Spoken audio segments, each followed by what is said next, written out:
In the secluded foothills of the Blue Ridge Mountains, where wilderness meets solitude, Jamie, a compassionate woman living near a wooded area, noticed a wild bobcat regularly appearing near her home. Understanding its cautious nature, she quietly began leaving out food to help the animal. As winter tightened, the bobcat's visits grew more regular, a silent acknowledgement passing between woman and wild bobcat. But one January morning, after a devastating storm, everything changed. A desperate sound scratched at Jamie's door. On her porch stood the bobcat, but she wasn't alone. At her feet lay a tiny, injured kitten, brought deliberately to the human she had learned to cautiously observe. What would you do if a desperate mother bobcat arrives at your doorstep to seek human help during a blizzard? This is the story of an extraordinary trust forged in the wilderness, a silent plea that crossed the divide between species and a choice that would change lives forever. Before we start, hit the like button and make sure to subscribe if you haven't, and hit that notification bell so that you won't miss any new stories. The morning sun filtered through the tall pines surrounding Jamie Carter's secluded cabin in the foothills of the Blue Ridge Mountains of North Carolina. At 42, Jamie had left behind a successful but unfulfilling career as a corporate attorney in Charlotte to pursue her lifelong dream of wildlife photography. 3 years into her new life, she had published 2 well-received books of nature photography and was working on a third, focusing on the elusive wildlife of the Appalachian wilderness. Her grandmother's old cabin, renovated with modern amenities but retaining its rustic charm, sat on 20 acres of woodland property. The isolation suited Jamie perfectly. Her nearest neighbor was 2 miles down the winding dirt road, and the small town of Piney Creek was a 30-minute drive away. Here, surrounded by the sounds of nature rather than honking horns and office chatter, she had found the peace she'd been seeking. Jamie's morning ritual remained unchanged regardless of weather or season. She would rise with the sun, brew a strong cup of coffee, and sit on her wraparound porch observing the forest awaken. Her camera always rested on the small table beside her rocking chair, ready to capture anything of interest. This morning ritual had yielded some of her most prized photographs. A fox with her kits, a family of raccoons washing their breakfast in the small stream that ran through her property, and countless birds from cardinals to red-tailed hawks. It was during one such morning in early October, as the mountains exploded with autumn colors, that Jamie first spotted the bobcat. The wildcat had appeared at the edge of the clearing surrounding her cabin, its tawny coat speckled with black spots blending perfectly with the fallen leaves. Jamie had frozen mid-sip, careful not to make any sudden movements that might startle the creature. Slowly, she had reached for her camera and captured a series of photographs as the bobcat surveyed the area with alert, intelligent eyes before disappearing back into the underbrush. The encounter lasted less than a minute, but it had filled Jamie with an indescribable joy. Bobcats were notoriously shy creatures, rarely seen by humans despite their relatively common presence in the Appalachian wilderness. To have one venture so close to her cabin was extraordinary. Over the next week, the bobcat appeared 3 more times, always at dawn, always keeping a cautious distance from the cabin. Jamie began to notice patterns in its behavior, how it would emerge from the same cluster of rhododendrons, how it would pause to scent the air, how its ears would prick at the slightest sound from the cabin. "You're a beautiful girl, aren't you?" Jamie whispered after observing the bobcat for nearly 2 weeks. The animal's slightly larger size and the way it moved suggested it was female, possibly a young adult. Through her telephoto lens, Jamie could see the cat was lean, perhaps too lean. The approaching winter would be hard for many woodland creatures, but especially for predators if prey was scarce. Making a decision that went against conventional wildlife management wisdom but followed her heart, Jamie began leaving out small amounts of food, raw chicken mainly, at the edge of the clearing. She placed it far enough from the cabin to not frighten the bobcat, but close enough that she could observe from her porch. The first few offerings disappeared overnight, taken by raccoons or opossums, Jamie suspected. But on the fifth morning, she witnessed the bobcat cautiously approach the small plate, sniff the chicken tentatively, and then quickly consume it before retreating to the safety of the forest. "There you go," Jamie said softly. "Just a little help through the winter." The feeding became part of Jamie's routine. She was careful not to provide too much, just enough to supplement the bobcat's natural diet, not replace it. She researched extensively about bobcats and consulted via email with a wildlife biologist from the state university about the ethics and practicalities of her actions. Limited supplemental feeding isn't ideal, but likely won't create dependency if done correctly, Dr. Eleanor Martin had written back. Keep it minimal and irregular, and absolutely maintain distance at all times, for both your safety and the bobcat's continued wild behavior. Jamie followed this advice meticulously. Sometimes she would leave food, sometimes not. She never attempted to approach the bobcat or encourage it to come closer to the cabin. Their relationship, if it could be called that, was one of mutual respect and distance. As November turned to December and the first snowfalls blanketed the mountains, the bobcat's visits became more regular. Jamie began to notice subtle changes in the wildcat's behavior.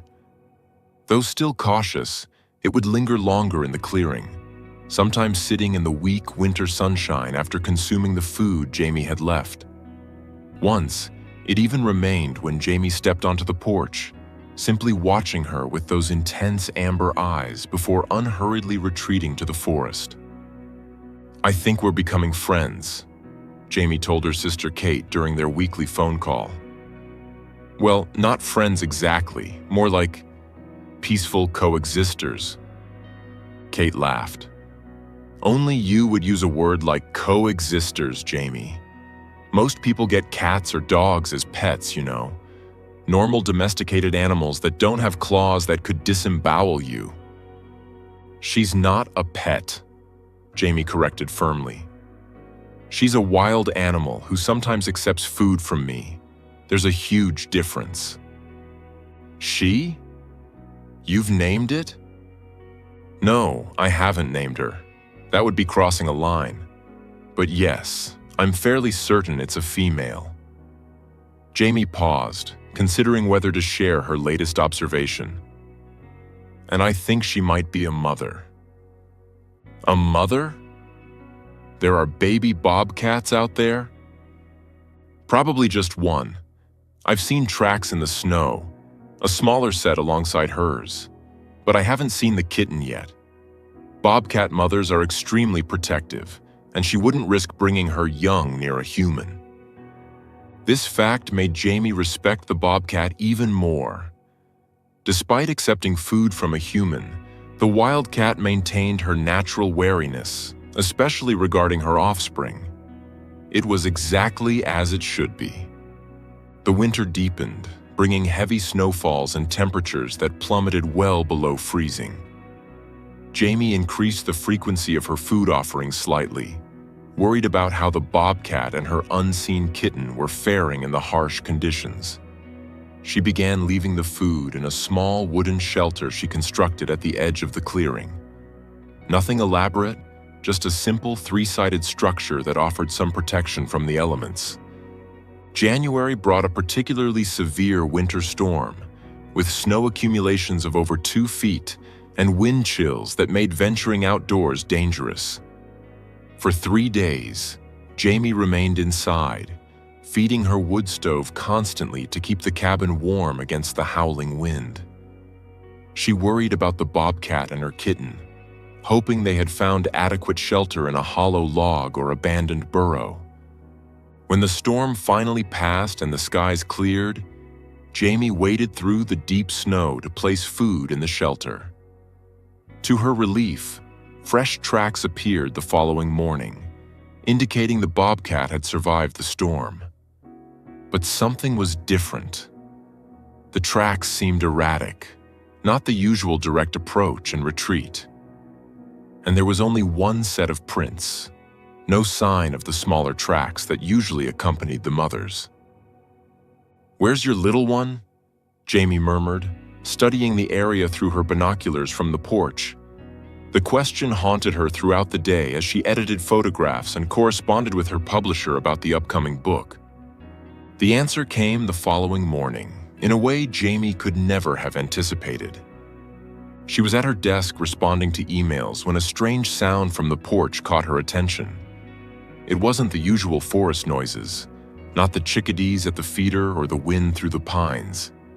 It was a deliberate noise, almost like a scratching at the door. Moving cautiously to the window, Jamie peered out and gasped. The bobcat was on her porch, something that had never happened before. But what truly shocked her was what lay at the wildcat's feet. A small, bedraggled form that Jamie instantly recognized as a bobcat kitten, its fur matted with snow and ice. "Oh my God," Jamie whispered, her heart racing. The mother bobcat looked directly at her through the window, those amber eyes seeming to communicate a desperate plea. Then, with a soft chuff, the wildcat backed away several feet, still watching the cabin intently. Jamie's mind raced. This went against everything she knew about wild animal behavior. A mother bobcat should be protecting her kitten in a secure den, not bringing it to a human dwelling. Something was terribly wrong. Moving slowly so as not to frighten the mother bobcat, Jamie opened the door just enough to see the kitten more clearly. It lay motionless except for the shallow rise and fall of its small chest. One of its hind legs was twisted at an unnatural angle, and dried blood matted the fur around a visible wound. The mother bobcat remained at the edge of the porch, her body tense, ears flattened, clearly uncomfortable with her proximity to the cabin but unwilling to abandon her injured offspring. "You want me to help?" Jamie realized aloud. The bobcat's ears twitched at the sound of her voice, but she didn't retreat. "You're trusting me to help your baby." The realization brought tears to Jamie's eyes. This wild creature, following some unfathomable instinct, had brought her injured kitten to the only source of potential help in miles, the human who had been feeding her through the winter months. Jamie's first call was to Dr. Eleanor Martin, the wildlife biologist she'd consulted earlier about feeding the bobcat. "This is unprecedented behavior, Jamie," Dr. Martin said after hearing the situation. "But if the kitten is injured and the mother has actually brought it to your doorstep, time is critical. The fact that she's allowing this interaction suggests the kitten's condition is dire." "What should I do? The nearest wildlife rehabilitation center is 3 hours away, and the roads are still barely passable after the storm." "I can call ahead to prepare them for your arrival, but first we need to safely contain the kitten for transport." Dr. Martin paused. "This is the difficult part. You'll need to separate the kitten from the mother." Jamie's stomach knotted at the thought. How do I do that without getting attacked? And without traumatizing them both? The mother's behavior is already so unusual that it's hard to predict her reaction. But if she truly brought the kitten to you for help, there's a chance she'll allow the intervention. Dr. Martin provided detailed instructions on how to safely approach and contain the injured kitten, emphasizing the need for protective gear and cautious movements. Armed with thick leather gloves, a soft towel, and a pet carrier she kept for transporting injured birds to the wildlife center, Jamie prepared herself mentally for the task ahead. She placed a small amount of food at the far end of the porch, hoping to distract the mother bobcat momentarily. The wild mother watched with intense focus as Jamie slowly emerged from the cabin, her body language communicating both fear and a strange determination. When Jamie eased toward the injured kitten, the mother bobcat growled low in her throat but did not charge or attack. Instead, she paced anxiously at the edge of the porch, her gaze alternating between her kitten and the approaching human. "It's okay," Jamie murmured, though she knew the words meant nothing to the wild cat. "I'm going to help your little one. I promise." With trembling hands, Jamie gently wrapped the towel around the small, limp form of the kitten. It offered no resistance, its eyes closed and breathing labored. The mother bobcat made a strangled yowling sound that broke Jamie's heart but still didn't interfere. I know," Jamie said soothingly, tears streaming down her face as she carefully lifted the kitten. "I'll take good care of him, I promise." The gender was a guess. She couldn't tell and wouldn't check now. But the word him felt right somehow. Carefully placing the bundled kitten in the pet carrier, Jamie backed toward the cabin door.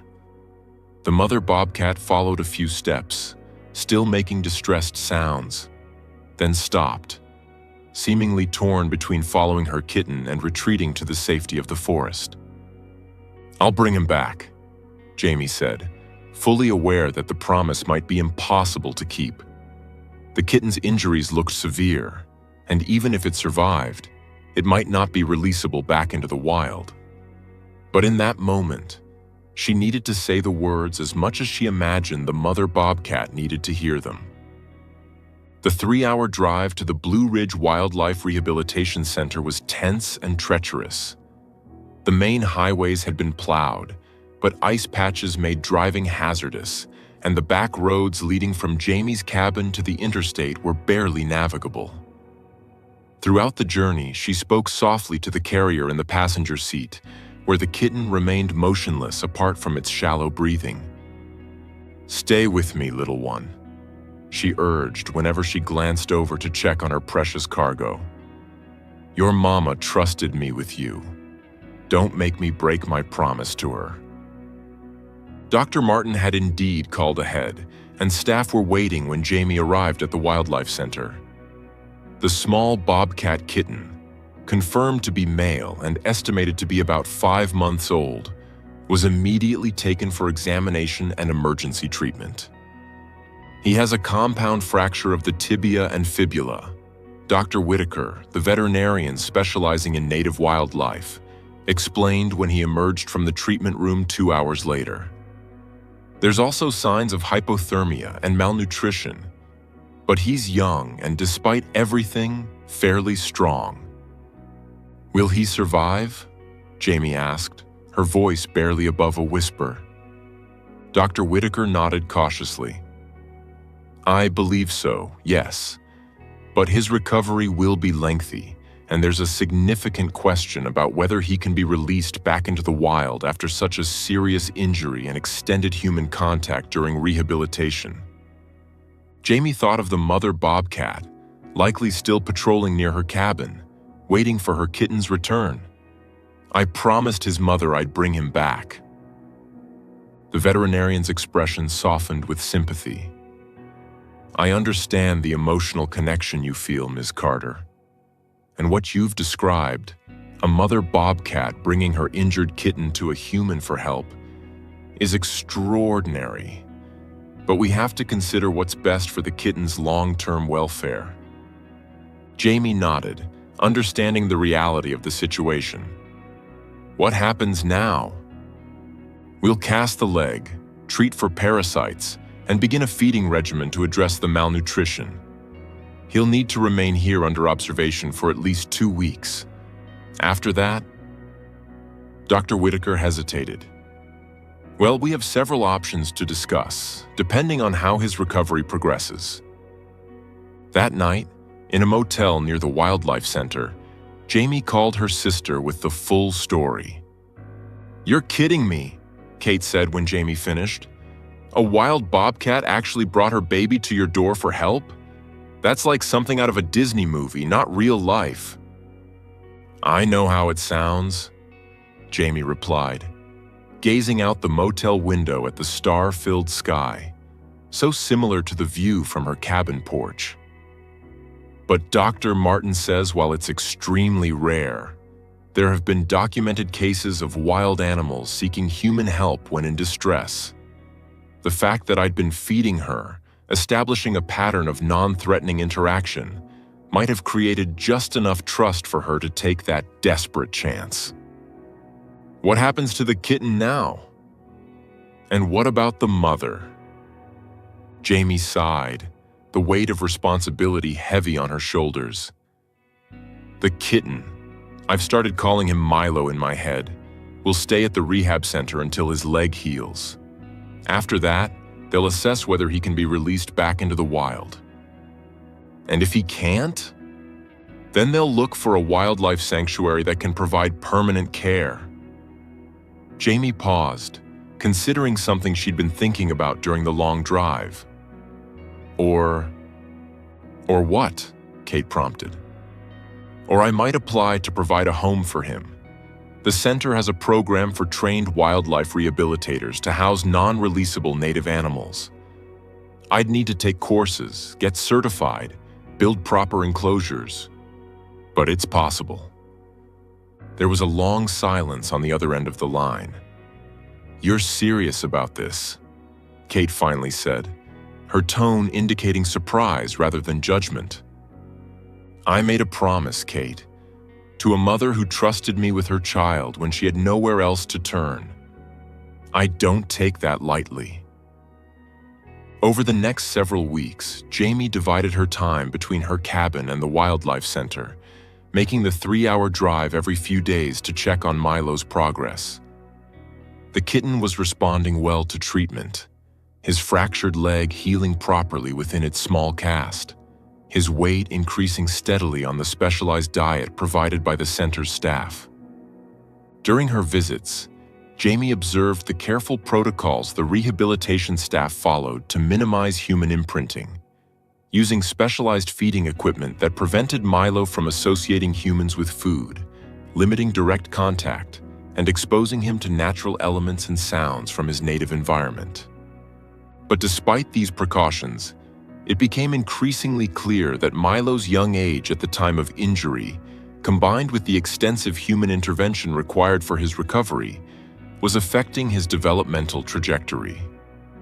While he retained many wild instincts, he showed none of the fear response toward humans that would be necessary for successful reintroduction to the wild.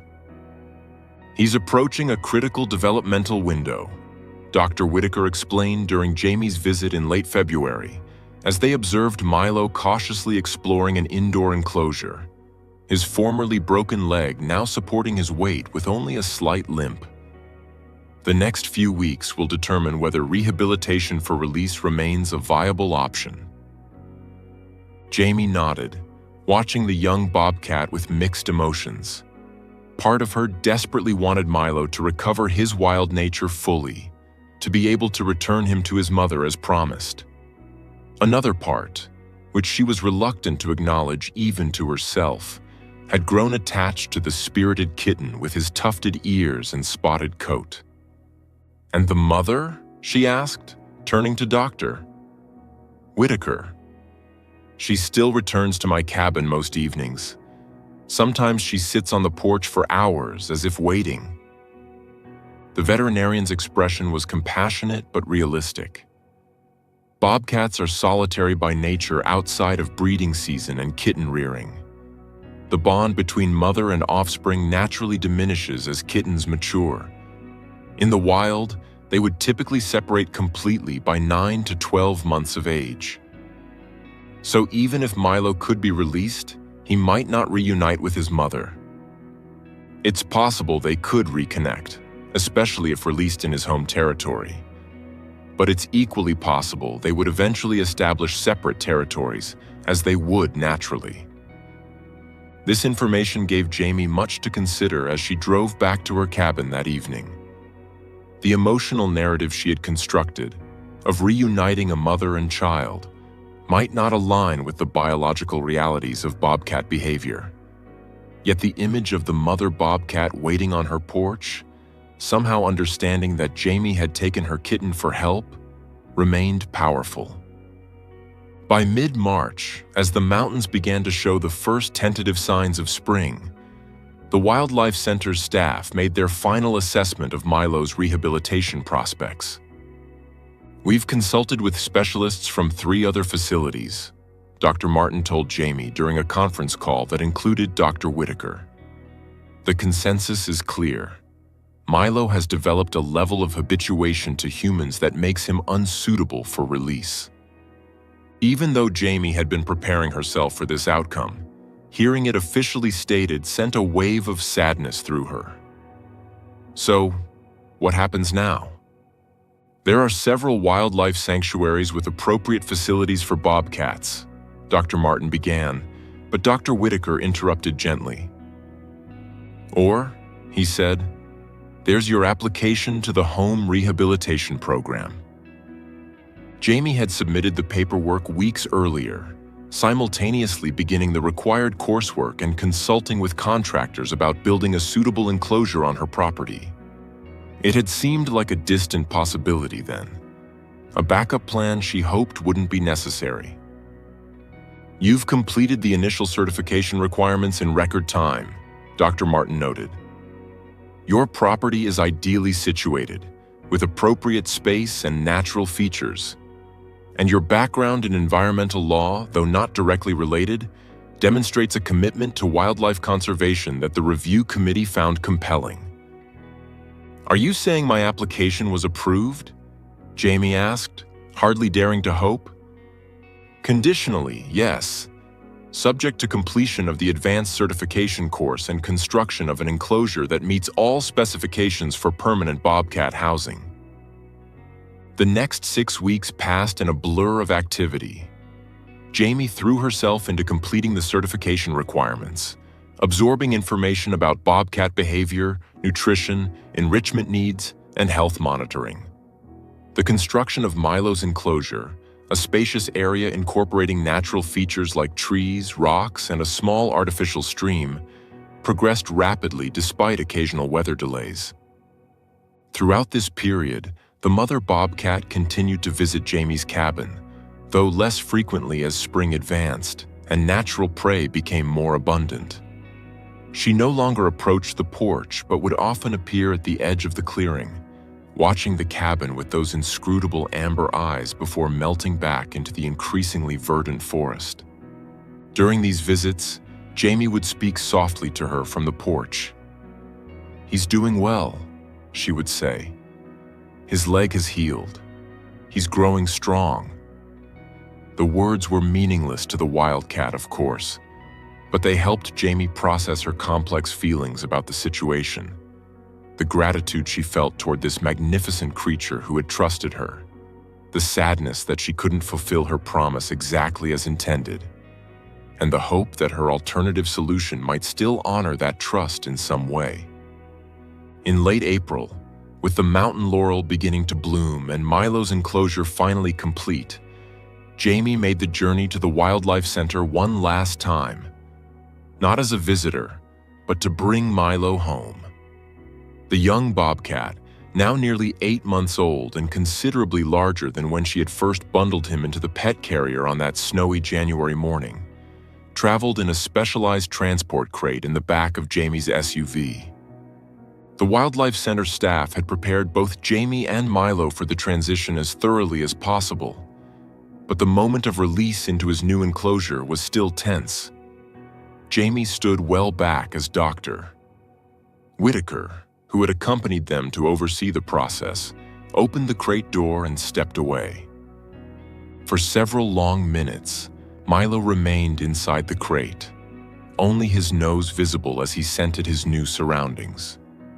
Then, With the cautious deliberation characteristic of his species, he emerged.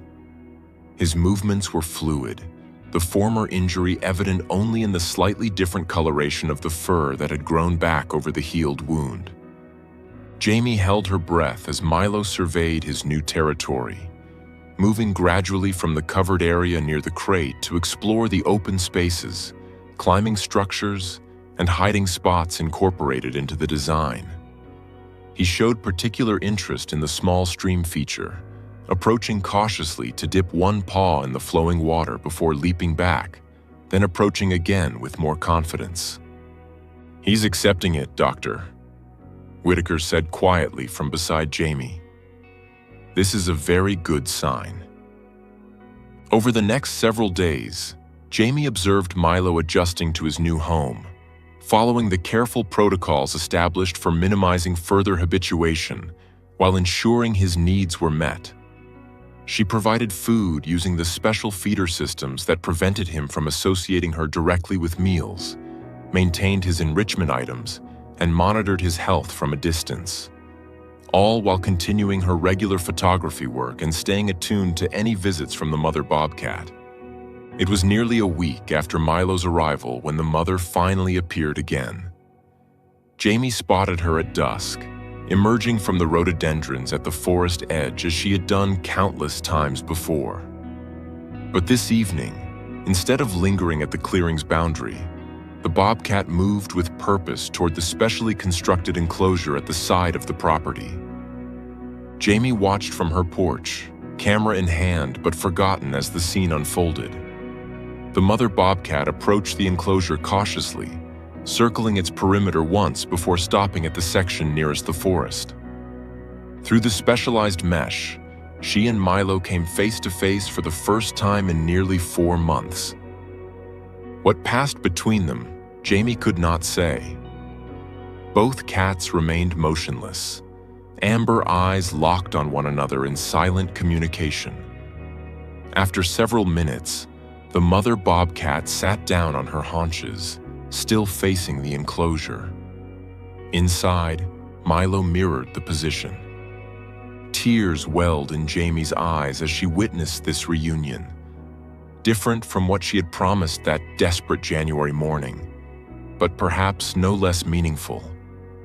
The mother had brought her injured child to the only help available, and against all odds, that child had survived and thrived.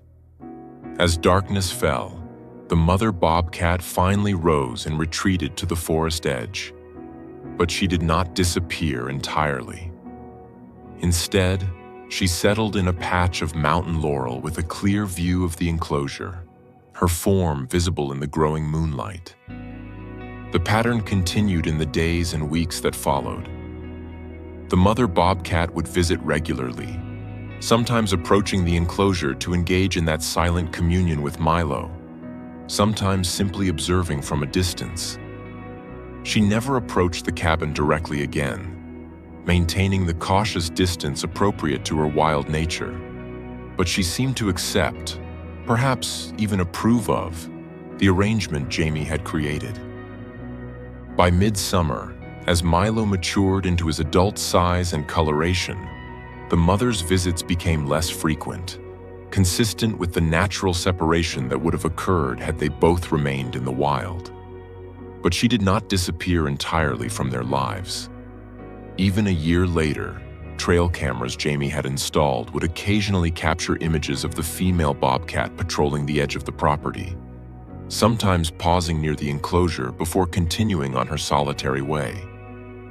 For Jamie, this ongoing connection was the final confirmation that she had, in her own way, kept her promise.